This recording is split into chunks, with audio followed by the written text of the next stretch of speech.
Hey you guys, the Commander Casual here. So we're playing our Dargo, the Shipwrecker, and Jeska Thrice Reborn turn 3 kill deck. So I mulliganed into this hand. I don't like it, but because it only has one land in it, which is not great, but it's got our 3 free artifacts, so that's what we're going with. So we're gonna get a turn 1 Dargo at least, but I'm worried about getting our turn 3 Jeska, so we'll have to see how this goes. But we're gonna risk it because I don't want to mulligan down past 7 for this deck because like we're just not gonna be drawing cards, so we don't really have any other option here. And every time we like mulligan down, we're gonna have less and less cards we can like sacrifice for Dargo and stuff like that. So here's our turn 1. Oh, so who we're playing against? We're playing against an Omnath Locus of Rage. So it's a 5/5 7-drop elemental with landfall. So whenever land enters the battlefield under your control, you create a 5/5 red and green elemental creature token. And then whenever Omnath Locus of Rage or another elemental you control dies, Omnath deals 3 damage to any target. So this deck is almost always a landfall deck with some like elemental tribal synergy. Sometimes it's a little bit heavier on the landfall, and then people just ignore the elemental tribal synergy. But it's almost always just like an absolute crapload of ramp cards. You can actually do a really functional, playable Omnath Locus of Rage budget deck too. So he's a really friendly kind of entry commander because you just run all the cheap ramp cards. So I'm sure that's what we'll see from that deck. Then we've got a Freyalise Llanowar's Fury. So this is almost always like an elf ball deck. Okay, we got a ritual, but not another land. So there's that. But I guess we start swinging. I think we start hitting this guy just because he's going off and no one else is yet. We're gonna whack him with Dargo.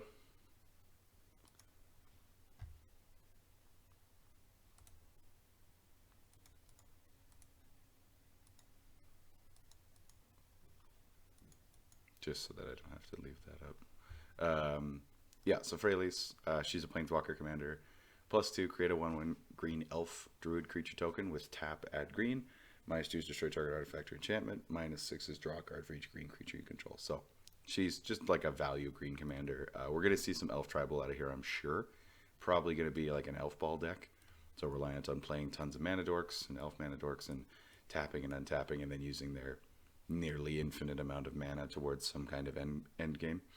So we'll see what this has to do. I don't typically love like the elf ball style decks. People love to play them, and there's a lot of them out there with a bunch of different commanders. But I find it's just kind of like you end up playing by yourself the whole time because your turns take so long and nobody else gets to do anything. And yeah, so and then we're playing against the newer Omnath. Actually, no, not the newest, but one of the newer Omnaths. Omnath Locus of the Royal. So he's a 3/3 for 4. When he enters the battlefield, it deals damage to any target equal to the number of elementals you control. And then when a land enters the battlefield under your control, you can put a counter on target elemental you control. If you control 8 or more lands, you draw a card. So quite a mouthful. Sweet, we can play. Okay, so we can get a turn 3 kill here still because we got a ritual. So we're going to ritual. We're going to cast Jeska. We're going to hit the elf ball deck. What I suspect is an elf ball deck. I'm sorry, you might not necessarily deserve that elf ball, but I don't really like, just personally I don't really like playing against those kinds of decks, so we're just gonna deal with it because this guy has a blocker anyway. I mean, we could still kill him even if he blocks, but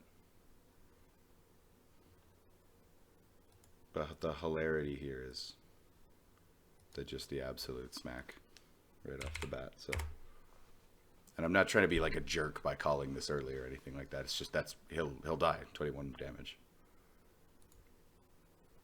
So there's one less opponent because we got our turn 3 kill. I'm a little worried about our land situation, but we'll see how that goes. This guy looks like he's playing. So the types of decks you see with this, you see obviously like quite a bit of like ramp in these decks. Sometimes they're way more like land focused, but this Omnath is really interesting because he kind of lets you do a few different things at the same time for value. So Usually there's a little bit of elemental tribal, so here's an elemental. So I'm thinking we're going to see some of that. But you also see some ramp in there. You see like a bit of some Voltron-y or battle cruiser style magic where you can either bump up your Omnath himself and attack with him, or you can. Oh, that's a problem. Maybe we should. Oh, we should have killed that guy. That was stupid of me. I didn't even think about that. That he was gonna kill Jeska afterwards. That's okay. We can hit him next turn anyway. Yeah, we'll put her back in the command zone. But yeah, you can Voltron up Omnath with the counters whenever you play lands. So you get to ramp, and then you get to make a nice big Omnath, and you can attack with him. You could spread the counters out and do more of a counter theme. We get a Seething Song, so that's good. If we draw into one more land, we're good. I want to play a Lightning. We could play Dragon Fodder just to set up for Dargo earlier, but I want to Lightning Greaves and give him some Shroud here, so... And then, I mean, we could always sacrifice Lightning Greaves in the future, too, so... But we're going to keep going on this guy here. This guy's going to take a little bit more time to set up, and it doesn't look like he has a lot of ramp right away, so... He's the least threatening. Okay, so we've got some good damage in on him. If we draw a land next turn, we'll Seething Song Jeska, and I think we'll just zero and hit him anyway, because... That's like he's starting to go off, and we just like this deck has no end game, so you just got to be super aggressive. That's mean. I get that. So yeah, so one thing about this deck, like, it's interesting, and I'd never play it in paper though, because you like as soon as you played it once, people would be like, oh, okay, I know what that deck does now. So then you'd either get hated off the table, or you'd just be frustrating people because you'd be knocking like friends of yours in your paper group out of the game by hitting them early and not giving them a chance to play. So I get why this deck would upset people, but at least like it's quick is the recompense by it. Like there's other decks that just take forever to win and nobody else gets to play. So at least people get to play with this one. That's my rationale, at least.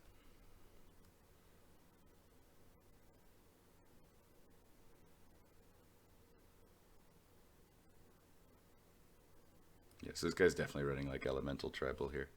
This Tectonic Giant's a new Kaldheim card. Or no, it's not. It's, never mind, it's from Theros.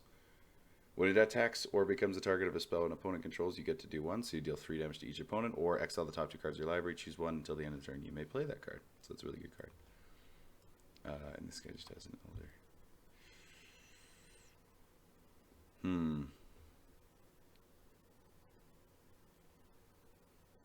So here's, like, we can attack this guy, and he will block with at least one, might double block. If he double blocks, Dargo dies, and that's a pain. So I'm thinking maybe we just like tag this guy here and then hope for a land next turn and try to knock this guy out, because we can Jeska next turn. She'll have 3 loyalty, so we can either like, I think that it's kind of tough. It's a tough call. I mean, we can probably pretty reliably recast Dargo because we have a Phyrexian Walker and Dragon Fodder, but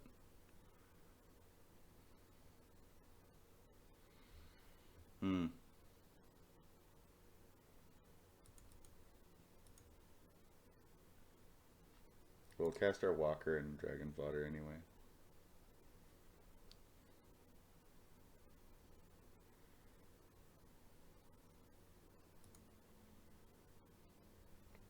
I think we just attack this guy.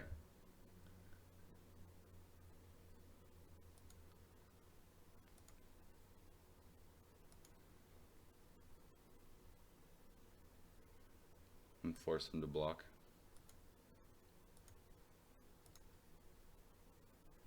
Like, yeah, we could easily get in some points on this guy, but I'm hoping what we can do is just force this guy to block here. He's only going to block with 1, okay. So Dargo doesn't die, which is awesome. He gets to draw a card, I think. Oh no, it's when it enters. Okay, so we're getting in for some good damage here, so we just have to get in for 1 more point with Dargo and this guy's dead. And then hopefully we can kill him and then Jeska and smash him and just win. But we'll see.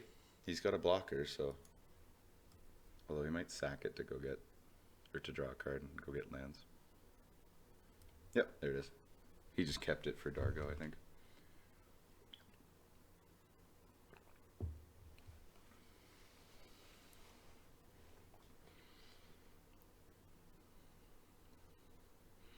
It's funny, this deck, like, it scares people into playing all their creatures out really quickly because they're just so scared they're going to die to commander damage. So I'm happy Dargo didn't die. We really need another land, though.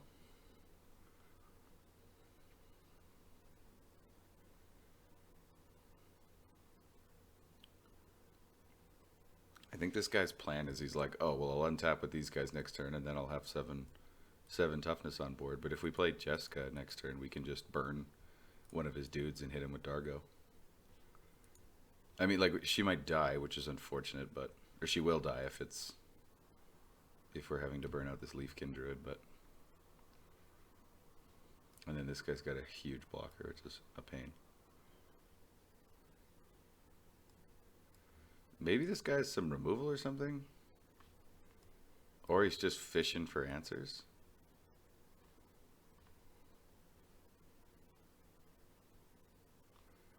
So, sorry, these are in exile? Okay.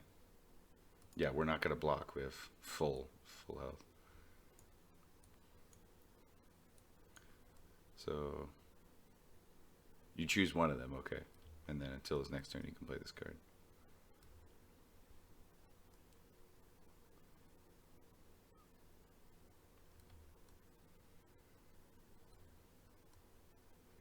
I'm surprised by his... Oh, he just conceded. Okay, well... We didn't draw our land, which is a problem, but it also makes our choices a lot easier. Like, there isn't much point for us not to, like, play out these artifacts and stuff, just to have them ready for Dargo if we need to recast them, so... Here we go. GG to that guy, I guess. I don't know, like, he could have survived if he... Or he had the potential, at least, to survive if he kept his guys up. Instead of attacking. I guess he went with the more aggressive option, which is to attack and see if he can find any options first, but... Alright, there's one. Yeah, he's saving the spider probably until we have Jeska out. Let's see if we can clean this up here. We've got one opponent left. See if we can get that win, that Dargo win. Our game one we did pretty well, but we didn't get the win because we just ended up getting out-dragoned by a different mono red deck, so...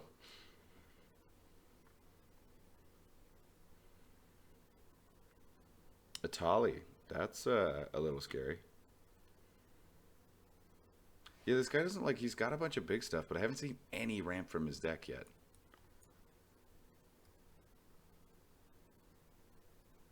Yeah, like, even Fork in the Road, like, nothing's ramped. Maybe he's just doing, like, a budget deck. I don't think Atali's very expensive. He's just a big beater, so... This guy must be just, like, playing his first... Well, just, sorry, not his first. He's probably just playing a budget commander deck. Oh my god. We're just having to work so hard to get to Jeska here. Alright, like, I guess we go on the offensive.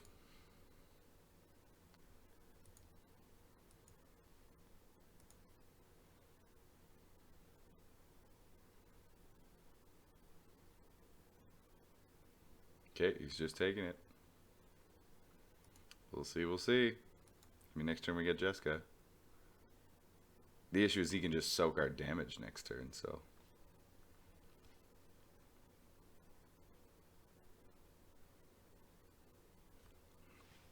Ooh, so this is where this deck really gets interesting, is the trying to figure out how to close out the game.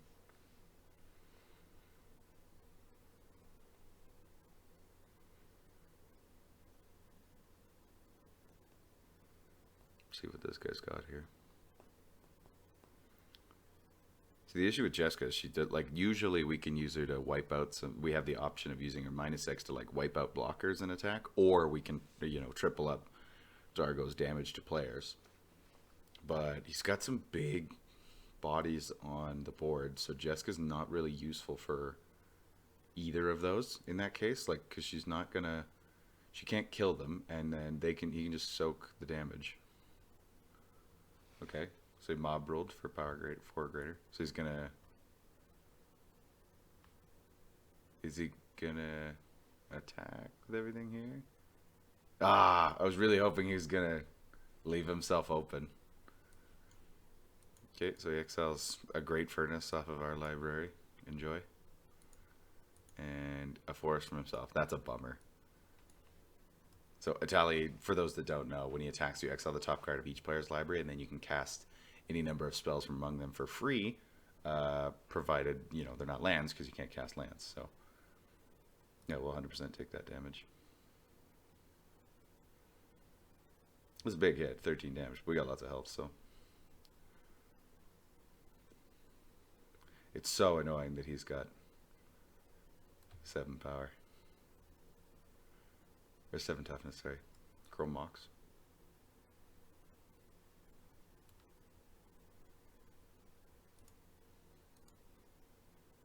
It's almost a land.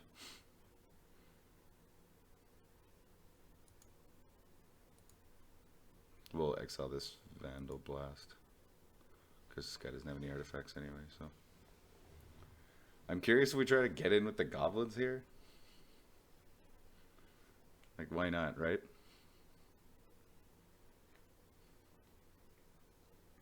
Do we, like, empty the warrens, too? Because I don't see a lot of value in casting Jeska right now. Because we can't even, like, we're not even going to get in for a hit here anyway, so.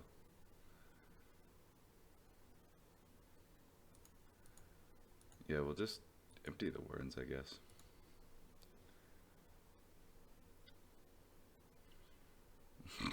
Goblin Tribal, let's go.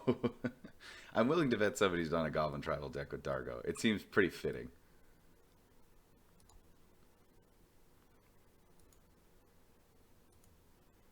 Yeah, so this guy's obviously going to block with his Silk Lash Spider, because if he doesn't, he's dead.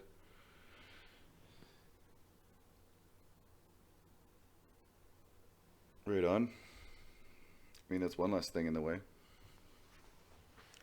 I'm not worried about recasting Dargo because we have so many permanents now. Oh, I didn't attack with the goblins. That was the whole point.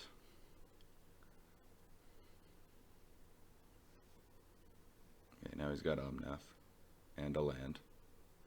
So this is where we probably lose. Because he's probably pretty reliably going to get an elemental every turn. So, and he's going to block with the elemental, which will trade Dargo, and then he can bolt us, and yeah.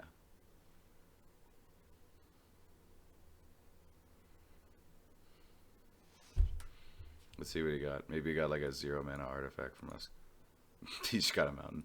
So even if he doesn't get lands from us, he's not really going to get much of value. We've got like, I think there's like 10 cards in here that aren't specifically like devoted to casting Dargo and Jeska.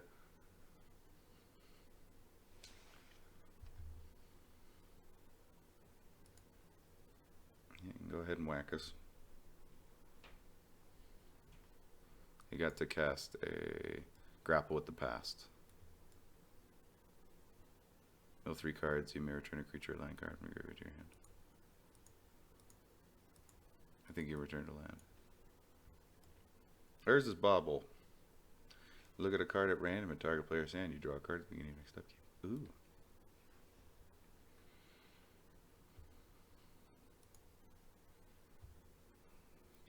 Go to combat. No point in attacking there for Exceed Walker, so. Actually, oh, I should have cast Jeska. What am I doing? Big oofs.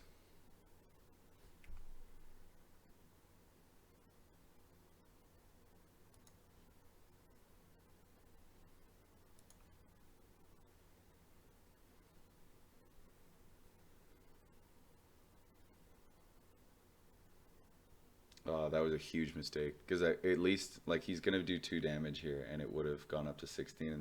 But with Jeska, it would have gone up to 18, and then I would have been able to put him under more pressure. That was a huge mistake on my part. I mean, we can just recast him now, but.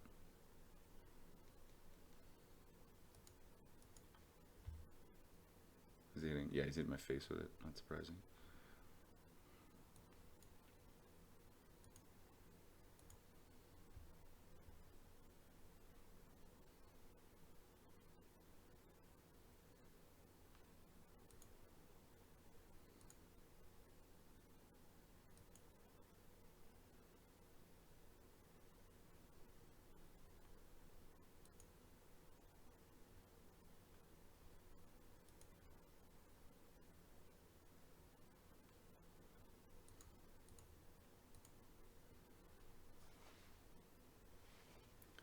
Recast Dargo. Equip with the Greaves. Players is Bobble, I guess.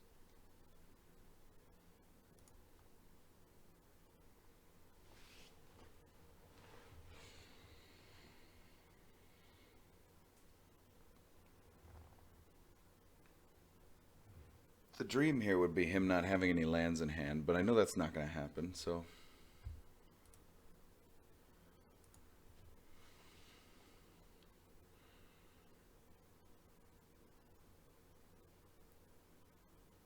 Yep. So now he gets a land drop, and he gets a land in his hand, so he's going to have 2 more elementals. Yeah, I think that pretty much seals the game for us. I mean, I think even if I had cast Jeska there, I don't think we would have won, but...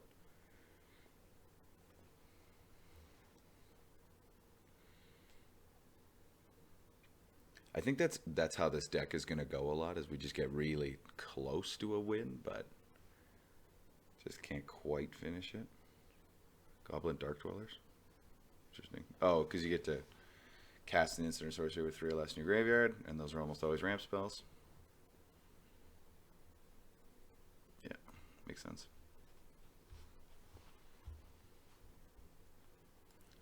It's kind of an interesting card. I don't see it played a whole lot, but I feel like it's good in the right deck, you know? It's like it's a 4/4 with Menace, which is good, but when you actually enter the battlefield with it, you get to cast a spell in your graveyard with converted mana cost 3 or less, and then if you do that, you exile it. Sorry, you can cast it for free, I mean, as well. But because it's an enter the battlefield too, and not a cast trigger, I feel like you could really exploit it with some blink effects. You got a Briber's Burst off my library. Does nothing unless you pay mana for it, so...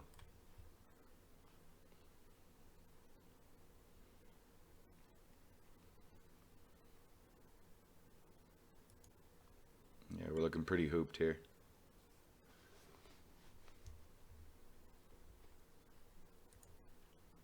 But I'll play to the end. I'll give him his win.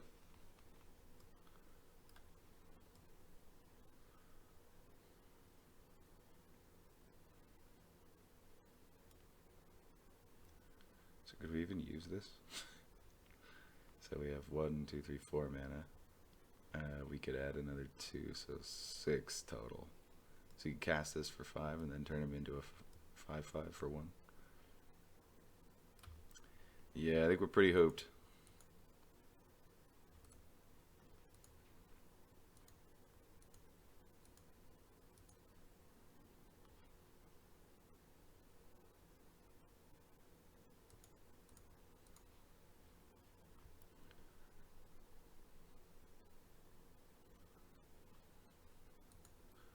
Well, let's just spit at him a little bit for spitting's sake.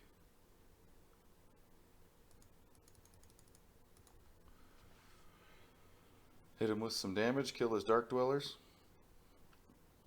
Heck yeah, return Jeska to the command zone.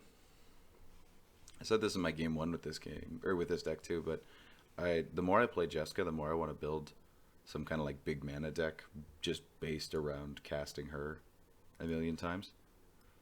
Like just cast, burn, cast, burn, cast, burn, and just keep doing that. Because I think that'd be fun. I really like burn decks. I just find like a lot of the time they fall a little flat in Commander, or you just kind of have to like wait forever. Because all the good burn spells are in red. And then if you want like big mana, you either have to like dedicate to going like mono red or doing like more of a mono black kind of Urborg thing, or you can just go the green approach of just generating a crap ton of mana of whatever color.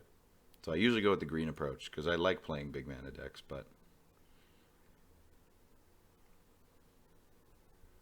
No, maybe that's what I'll do with Elf Ball. I'll do like a red-green Elf Ball deck or something like that. Yar. Yar. We'll even attack with our Phyrexian Walker. Because we have 9 power left and we're definitely not going to survive.